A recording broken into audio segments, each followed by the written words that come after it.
Hello friends, good morning. Last and this year, the post of governor or governors of many states were and are in news many times. So, actually every year commission asks question on this topic, but this year also there is a most probability that question will be asked on this topic. Okay. And one more thing I would like to clear or share with you that maybe somebody think that I read every line from the Lakshmikant. Okay. So my purpose behind this lecture series is like, let's read together. Okay. So remember or consider that we read this book together, and while reading I explain you whenever there is a need of explanation. Okay, so is it clear? That's why I read every sentence or every single line from this book. So there is you read this book yourself, you have to read it, but when you listen my episodes, that time you automatically revise every topic or this book of Indian polity by M. Lakshmikant. Okay, so whenever there is a need, I am going to explain there. I have already explained in last topics, last chapters. So let's start. Governor. The Constitution of India envisages the same pattern of government in the states as that for the center, that is a parliamentary system. Okay, so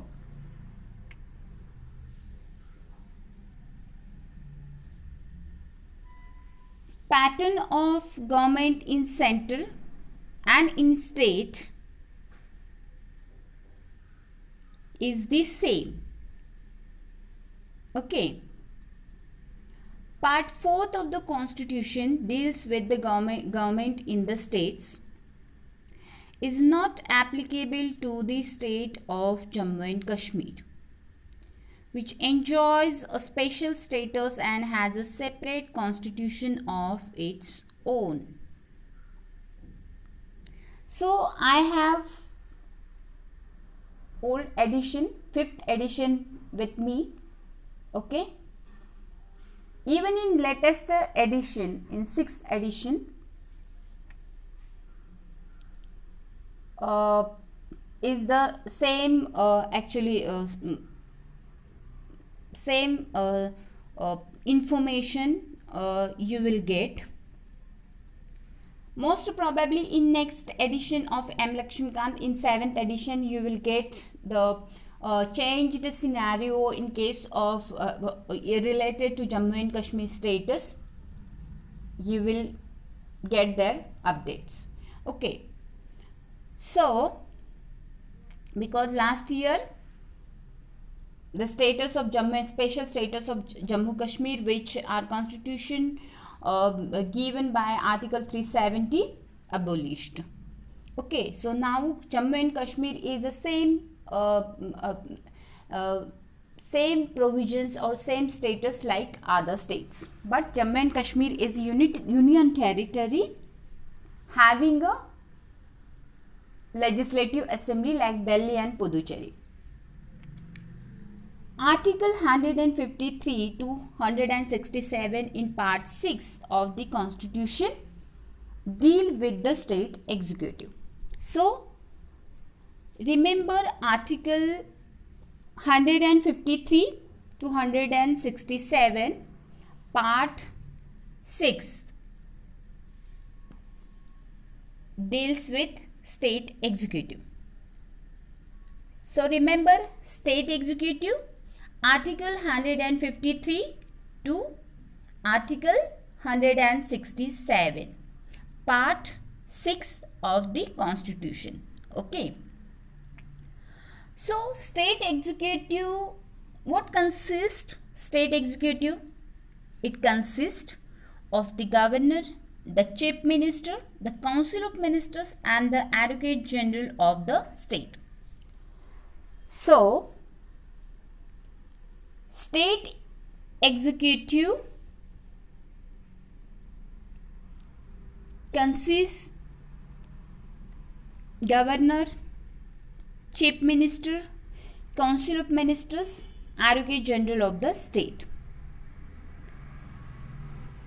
There is no office of vice governor in the state like that of vice president of the center. In center, we have same pattern. Central executive consists of the president, prime minister, council of ministers and attorney general of India. Okay, and they also that also includes vice president of India.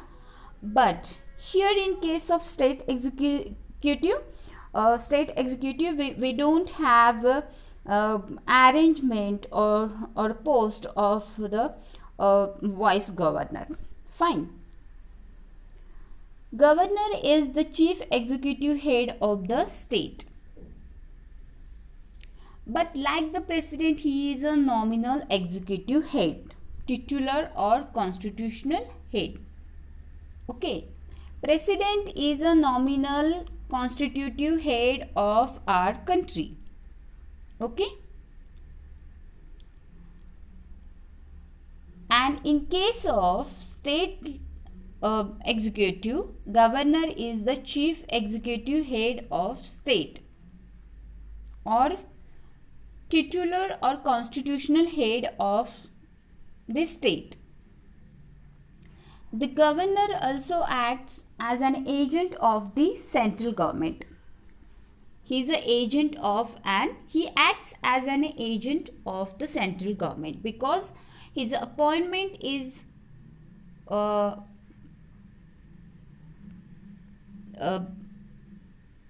by or made by central government. Okay, central government appoints governor. Usually there is a governor for each state, but the 7th Constitutional Amendment Act of 1956 facilitated the appointment of the same person as a governor for 2 or more states. Okay, so originally our constitution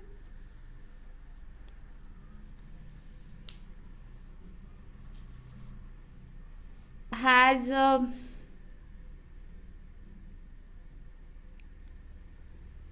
make provision that there is a governor for each state. For each state, one governor. But by 7th Constitutional Amendment Act of 1956, what happened? That amendment made provision that same person can be a governor for 2 or many states. For example, Chandigarh and Punjab and Haryana, okay, and other territories, they have the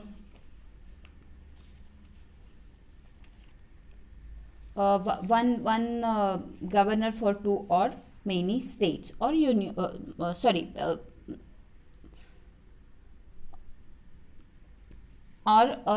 In case of union territory, there is also governor.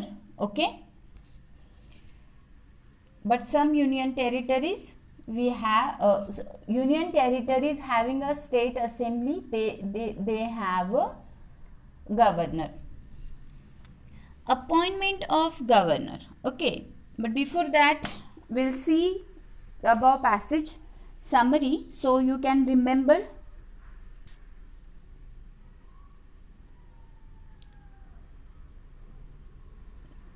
Part 6 of the Constitution deals with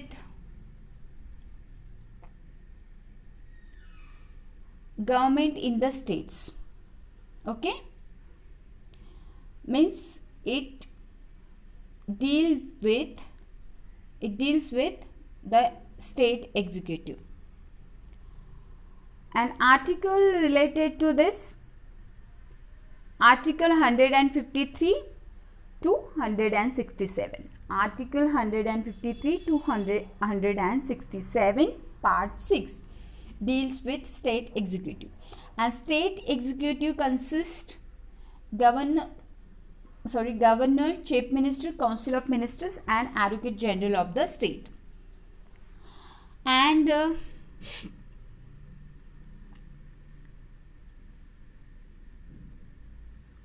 governor is the chief executive head of the state. Like president, he is a nominal executive head, titular or constitutional head.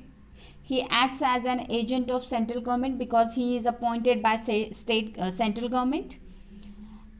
And in our original constitution there is a provision that there is a governor for each state, but by 7th Constitutional Amendment Act of 1956, provision made that same person can be appointed or can act as a governor for 2 or more states. Now, appointment of governor. Governor is neither directly elected by the people nor indirectly elected by the specially constituted electoral college, as in the case of as is the case with the president. Okay, we have seen that president is governor is chief executive head of the state. He is a nominal executive head like president, but we elect our president, okay, by electoral colleges. But in case of governor, he is not elected person for this post. Governor neither directly nor indirectly. Okay, so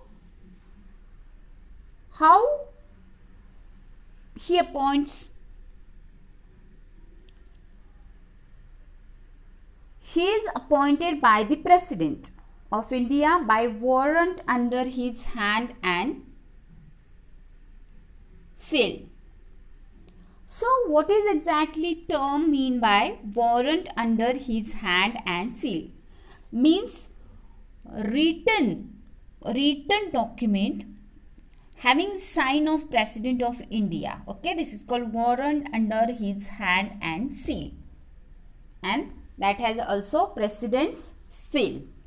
So governor appointed by the President of India by warrant under his hand and seal. And as I told you that he acts as an agent of the central government. He is a nominee of the central government actually. Okay. But as held by the Supreme Court in 1979, the office of governor of a state is not an employment under the central government. Okay, fine. He acts as an agent of the central government. He is a nominee of the central government. But in 1976, Supreme Court declared that this is Supreme Court decided, or decision by the Supreme Court, that the office of governor of a state is not an employment, means he is not employee under the central government. It is an independent constitutional office and is not under the control of or subordinate to the central government. Okay, so what Supreme Court said in 1976, that governor of state is not an employee under the central government or not an employee of the central government. It is an independent constitutional office, and this office is not under the control of or subordinate, not under the control. There is no control of central government on this office, and this office is not subordinate to the central government. Okay, it is an independent constitutional office declared by Supreme Court in 1979. The draft constitution provided for the direct election of the governor on the basis of universal adult suffrage. Okay, but the Constituent Assembly opted for the present system of appointment of governor by the president because there were reasons.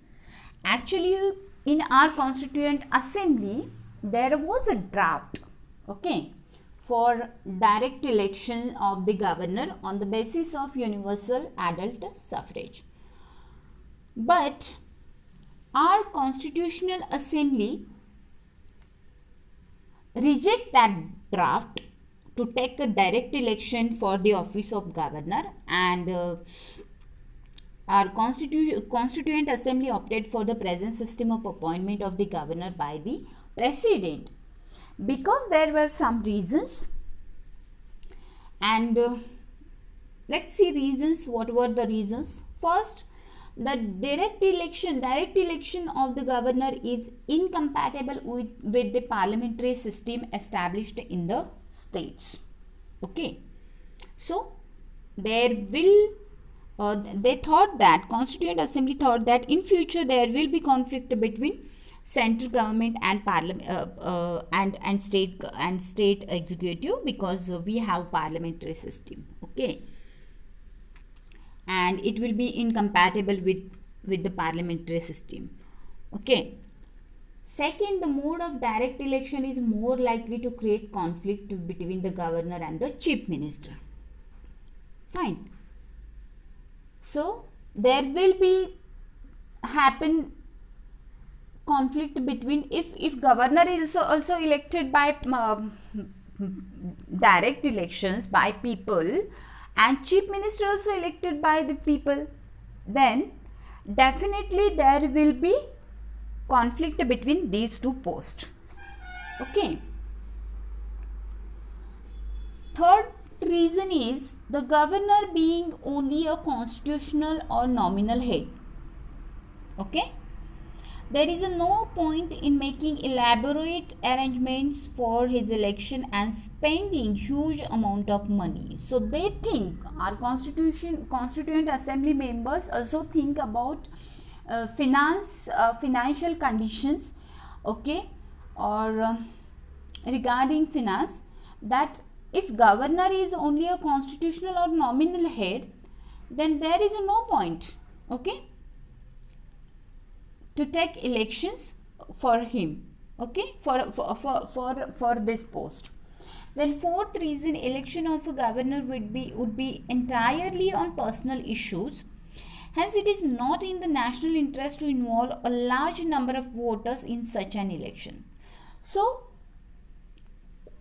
election for only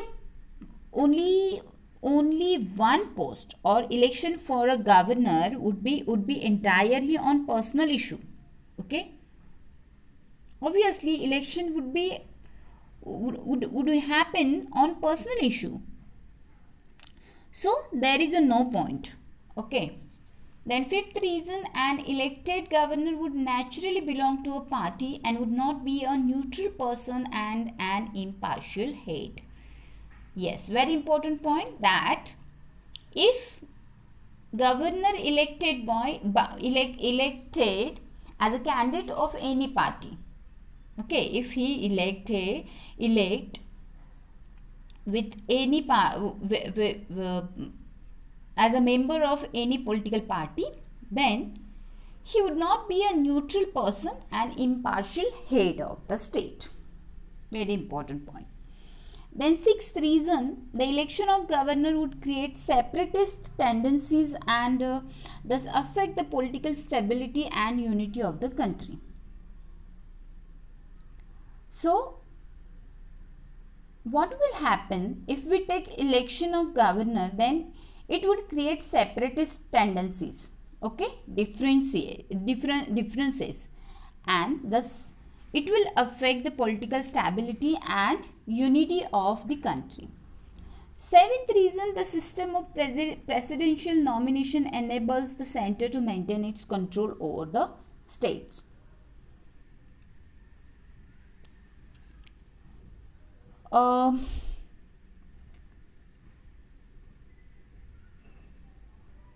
Appointment of governor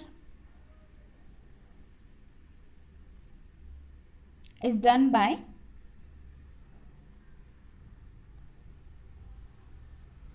our president, right? So obviously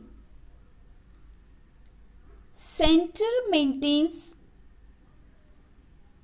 control over the state through governor, because governor is an agent of central government, okay.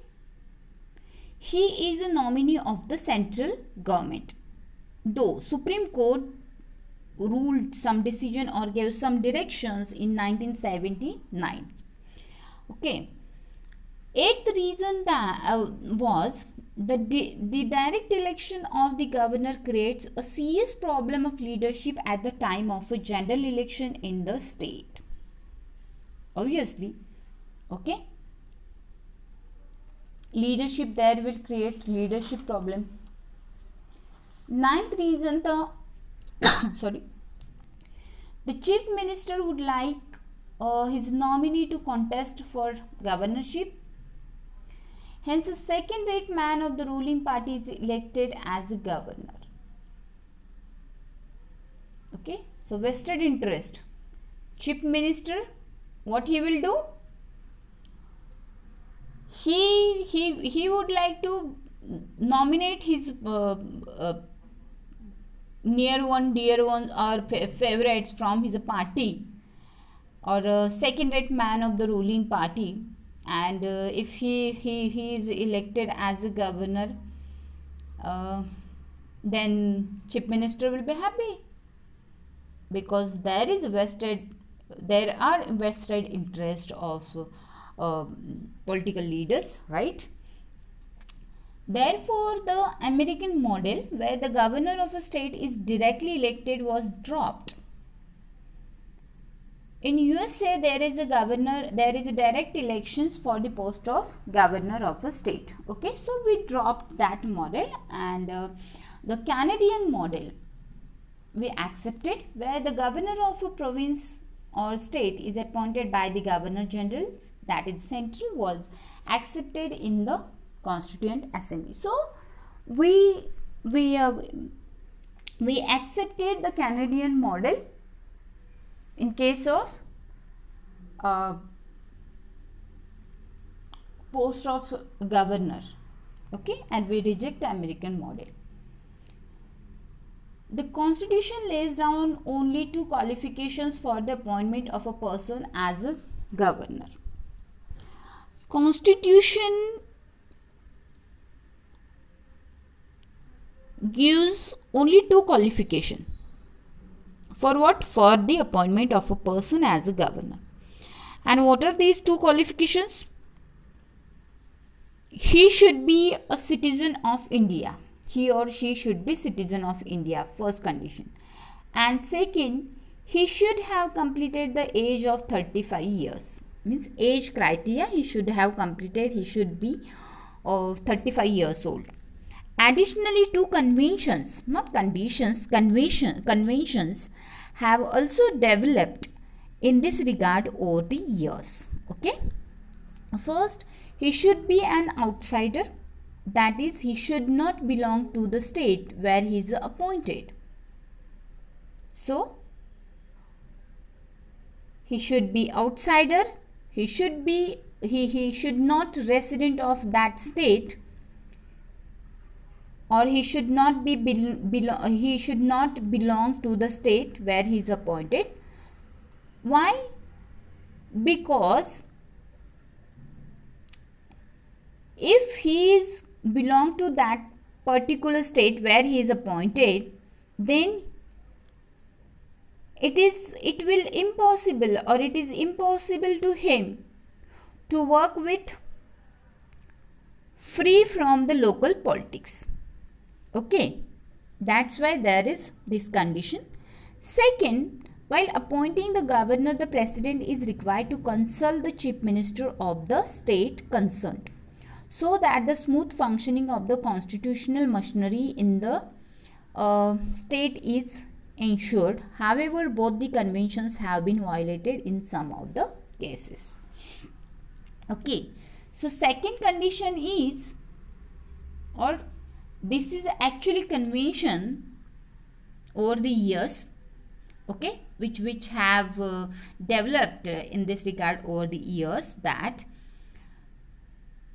while appointing the governor, the president is required to consult the chief minister of that concerned state, okay, for the smooth functioning of the constitutional machinery in the state.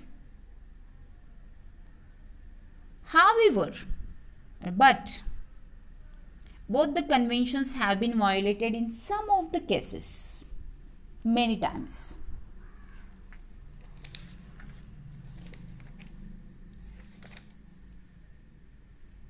So friends, here we have seen article related to state executive. Part 6 contains this article 153 to 167 related to state executive, then appointment of governor, then why we accept Canadian model and rejected American model regarding the appointment of the state governor. Okay, we have seen this and the reasons, even the qualification given by our constitution, okay, and conventional ways or two convention regarding this post. And in next episode we will see rest of the part. So bye, see you.